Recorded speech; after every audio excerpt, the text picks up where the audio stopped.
Sveti oče je danes v avdienco sprejel karabinjerje družbe Rim Sveti Peter. Zahvalil se jim je za njihovo delo, katerega je opredelil kot zahtevnega in nepogrešljivega.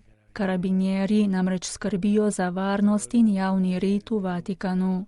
Obenem ljudem pomagajo spoštovati zakone, ki zagotavljajo vedro in ubrano sobivanje. Še posebej pa na njihovo dragoceno pomoč lahko računajo prikrajšane osebe. Pogosto njihova prisotnost niti ni vidna, toda Bog vidi in ne pozabi.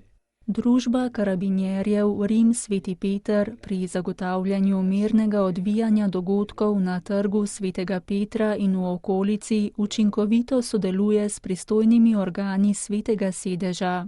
Papež Frančišek je tako posebej izrazil hvaležnost za pomoč romarjem in turistom. Gre za dejavnost, ki zahteva profesionalnost in občutek za odgovornost, kakor tudi pozornost do oseb, med katerimi je veliko ostarelih.